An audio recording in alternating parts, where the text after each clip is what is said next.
Todos necessitam de perdão. Mateus, capítulo 18, de 15 a 22. Todos necessitam de perdão. Diz assim o texto: ora, se teu irmão pecar contra ti, vai, repreende-o entre ti e ele só. Se te ouvir, ganhaste a teu irmão. Mas se não te ouvir, leva ainda contigo 1 ou 2, para que pela boca de 2 ou 3 testemunhas toda palavra seja confirmada. E se não as escutar, dize-o à igreja. E se também não escutar na igreja, considera-o como um gentil e publicano. Em verdade vos digo que tudo o que ligardes na terra será ligado no céu, e tudo o que desligares na terra será desligado no céu. Também vos digo que se 2 de vós concordarem na terra acerca de qualquer coisa que pedirem, isso lhe será feito por meu Pai que está nos céus.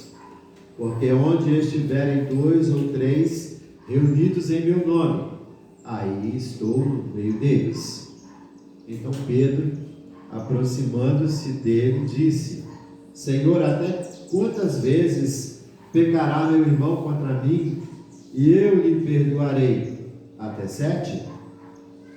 Jesus lhe disse: não te digo que até 7, mas até 70 vezes 7. Este texto, meus irmãos, é um texto muito rico, também muito conhecido, né? Onde menciona aqui que onde estiverem 2 ou 3 reunidos em meu nome, eu estarei no meio deles, né? A palavra de Jesus. Mas é um texto também que nos ensina muito sobre o pecado e o perdão.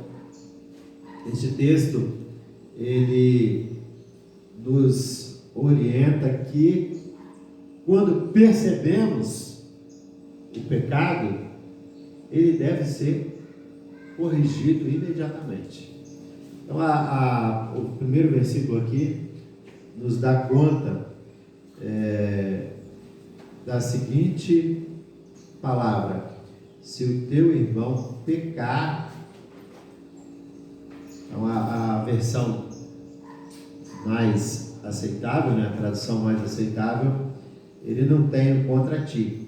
Simplesmente, se o teu irmão pecar, você perceber o pecado de um irmão, você, a igreja, deve tentar ajudá-lo. E aqui eu gostaria de fazer a menção do texto de 2 Samuel, né, no capítulo 12, onde faz referência ao pecado do rei Davi. Pecado que ocasionou uma repreensão da parte do profeta Natã. O rei Davi cobiçou e adulterou com a mulher de um dos seus oficiais, né, de Urias, e após adulterar com a mulher, não conseguindo resolver o problema já instaurado, ele coloca Urias na frente de batalha, dá ordem para ele ser colocado na frente de batalha e ser deixado para ser morto pelas flechas dos amonitas. E assim aconteceu. E Natã, então, ele vai usar da autoridade profética para chegar até o rei e, de forma muito sábia, vai repreender o pecado do rei. Então, a primeira coisa que a gente aprende é que o pecado precisa ser levado à correção. Você precisa dar a oportunidade para que a pessoa possa entender que está no caminho errado e corrigir a rota do seu caminhar. Então, isso é algo que o texto vai nos trazer aqui. Olha, a oportunidade de irmos e orientarmos a pessoa que está no meio. E alguns textos nos falam muito a respeito dessa dificuldade que precisa ser corrigida. Provérbios 14, 12 vai dizer que há caminho que parece certo ao homem, mas no final conduz à morte. A atitude de Davi, aos seus olhos, lhe pareceu correta. Eu sou o rei, eu posso, eu mando, eu faço. Mas esqueceu que acima dele tinha e tem um Deus, que também está acima de nós, que governa todas as coisas, que sustenta todas as coisas, que mantém todas as coisas, e que nós devemos reverenciá-lo, obedecê-lo, amá-lo, porque ele nos coloca limites que preservam a nossa vida. Então, há caminhos que às vezes parecem aos nossos olhos muito bons, mas são caminhos que vão nos levar à morte, à tristeza, à mágoa, ao rancor. Isso não é bom. Por isso que Deus, e também na sua palavra, ele fala no texto de Provérbios, no capítulo 3, versículo 12, também fala em Hebreus, no capítulo 12, versículo 6, o mesmo versículo: pois o Senhor disciplina a quem ama, assim como o pai faz ao filho de quem deseja o bem. Então, a correção, a disciplina, ela vem para o bem, segundo a palavra de Deus, não para o mal. O texto também de Hebreus, no capítulo 12, 11, diz: nenhuma disciplina parece ser motivo de alegria no momento, mas sim de tristeza. Mais tarde, porém, produz fruto de justiça e paz para aqueles que por ela foram exercitados. Hebreus 12, 11 vai nos falar isso. No momento que somos corrigidos, nós sentimos tristeza, Quem é que lá na sua infância não tomou lá umas chineladas, umas varadinhas, umas correções lá do papai, da mamãe, do titio, do vovô, e ficou muito choroso? Mas hoje, olhando para trás, a gente percebe, não, foi importante aquela correção, porque eu aprendi que isso não era bom para mim. Então a palavra do Senhor, ela também vai nos dizer isso, que o pecado, ele precisa ser corrigido, ele precisa ser colocado à luz, para que a pessoa tenha a oportunidade de entender que está indo por um caminho que não é bom, nem para ele, nem para aqueles que estão perto dele. O pecado também, irmãos, apesar da possibilidade de perdão, ele gera consequências. Ele gera consequências. Pecado, apesar da possibilidade de perdão, ele gera consequências na nossa vida. Por exemplo, quando nós somos acometidos por algum tipo de ferida, vou dar exemplo da minha. Quando eu era mais novo, um dia chuvoso, eu fui prender lá os bezerros, A gente tinha um pastinho lá, meu pai tinha umas vaquinhas, aí fui lá prender os bezerros, E eu olhei a cerca, falei, dá para mim pular por cima. Mas nesse que eu fui pular por cima, a madeira estava escorregadia por causa da chuva, e eu escorreguei, na época de bermuda, a minha perna passou no arame farpado, e ali abriu um rasgo, e não deu ponto. Eu tenho a cicatriz até hoje, irmãos, na minha perna, desse acidente da minha infância. Então, o pecado também, irmãos, ele deixa cicatrizes, ele deixa marcas, porque as nossas atitudes geram consequências. Na vida do rei Davi, o seu pecado trouxe consequências para a sua família, consequências graves. 1 João, capítulo 1, os versos 8 e 9 vai nos dizer: se afirmarmos que estamos sem pecado, enganamos-nos a nós mesmos, e a verdade não está em nós. Se confessarmos os nossos pecados, Ele é fiel e justo para perdoar nossos pecados e nos purificar de toda injustiça. Então, é uma verdade que Deus perdoa os nossos pecados e purifica as nossas almas. Mas as marcas ficam, irmãos. As marcas ficam. 2 Samuel 12:11, falando do exemplo de Davi, ou do mau exemplo de Davi. Assim diz o Senhor, palavras levadas pelo profeta Natan: da sua própria família trarei desgraça sobre você. Tomarei as suas mulheres diante dos seus próprios olhos e as darei a outro, e ele se deitará com elas em plena luz do dia. Então, dentro da própria família de Davi, nós temos consequências terríveis, onde um irmão assassinou o outro. Temos consequências de incesto dentro da família de Davi. Então, consequências, segundo o profeta aqui, do pecado, do mau exemplo de Davi.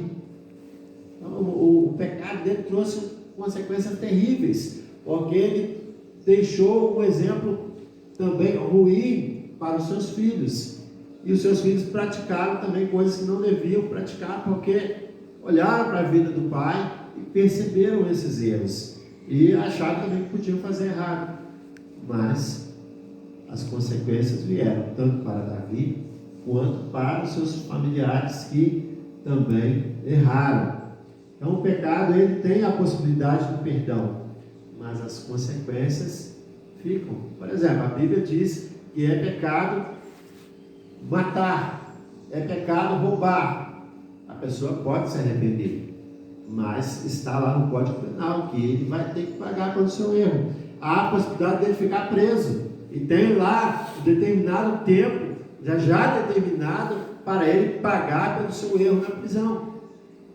Então, perdoar, sim, Deus perdoa, mas as consequências estão aqui para nós pagarmos. Então, é algo que nós precisamos refletir nas nossas vidas e corrigirmos os nossos erros enquanto há tempo oportuno. Então, a Bíblia nos ensina nesse texto que nós precisamos ter essa cautela. O ser humano está constantemente sujeito a errar. Eu e vocês somos sujeitos a errar. A Bíblia chega a dizer em Romanos 3:23 que todos pecaram. Isso inclui eu e você. Somos pecadores, carentes da misericórdia, da graça, do amor do nosso Deus, mas não devemos permanecer no pecado. Então o texto é muito claro. Mateus 18, no verso 15 diz: olha, se o teu irmão pecar contra você ou contra outro, mostre-lhe o erro. Se ele te ouvir, você ganhou o seu irmão. Quer dizer, você livrou o seu irmão de um mal maior. Romanos 7,19 ainda diz: pois o que faço não é o bem que desejo, mas o mal que não quero fazer, e esse eu continuo fazendo. Palavras do nosso querido apóstolo Paulo, grande exemplo, mas que chegou a dizer isso: olha, o bem que eu quero fazer, eu acabo não fazendo, o mal que eu não quero, sem perceber, eu acabo praticando. Então serve para nós também ficarmos atentos quanto à nossa vida, para não nos deixarmos cair em tentação, como diz lá a oração do Pai Nosso, que nós possamos ficar atentos e sabemos que nós temos sim a possibilidade do arrependimento. O próprio rei Davi, 2 Samuel 12:13, ele vai, após ouvir a mensagem, a repreensão do profeta Natan, ele diz: então Davi disse a Natan: pequei contra o Senhor.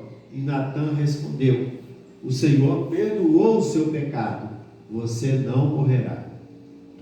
Também Mateus 19:20 diz: também lhes digo que se dois de vocês concordarem na terra em qualquer assunto sobre o qual pedirem, isso lhe será feito por meu Pai que está nos céus. Pois onde se reunirem 2 ou 3 em meu nome, ali eu estou no meio deles. Eu quero concordar nessa oportunidade, irmãos. Nós temos a possibilidade de fazer uma reflexão, principalmente da nossa vida. A gente olha muito a vida do outro, esquece de olhar para a nossa vida. Então a oportunidade é para nós refletirmos a nossa vida e escolhermos fazermos parte da solução e não aumentarmos o problema. Então o Senhor Jesus nos orienta que nós necessitamos do perdão. Você precisa se perdoar por alguma coisa que tenha acontecido no decorrer da sua vida. Que às vezes está lá guardado no fundo lá do seu coração, da sua alma, você se sentindo culpado, se sentindo triste, magoado por algo que você fez lá no passado e ainda não se perdoou. Deus quer te dar nessa oportunidade a possibilidade de receber o perdão. Isso só nós podemos fazer através da oração, através de nós chegarmos à presença de Deus, através da oração. E eu quero orar por você, para que Deus te conceda o perdão, para que Ele retire lá do profundo da sua alma toda mágoa, todo rancor, e você sinta a paz que só o Espírito de Deus, só a presença de Deus pode te dar. Deus bendito, nós estamos na Tua presença, Senhor, nesta oportunidade. São tantas situações que o ser humano se envolve e traz para ele tristeza, dor, rancor, mágoa, tantos sentimentos que atrapalham o nosso viver, que tiram a paz. Mas em nome de Jesus, Senhor Jesus, eu creio que Tu és poderoso para tocar no profundo das nossas almas. Em nome de Jesus, eu intercedo pelo Teu filho, pela Tua filha, nessa oportunidade, Pai. Eu estendo as minhas mãos para abençoar, e que cada um possa sentir o toque do Senhor no profundo do seu coração. Sinta, ó Deus, sinta o Teu filho, a Tua filha falando contigo nessa oportunidade, abrindo o coração para que o Teu perdão, Senhor, entre, e a paz, a misericórdia, o amor do Senhor encha a alma do Teu filho, a alma da Tua filha nesta oportunidade, ó Deus. Em nome de Jesus, eu oro, eu abençoo hoje e para sempre a vida do Teu filho, a vida da Tua filha, Senhor, porque Teu é o reino, a glória e todo o poder no nome e no amor de Jesus. Amém. Deus te abençoe, que o perdão de Jesus reine sempre sobre a sua vida e sobre a sua família. Amém.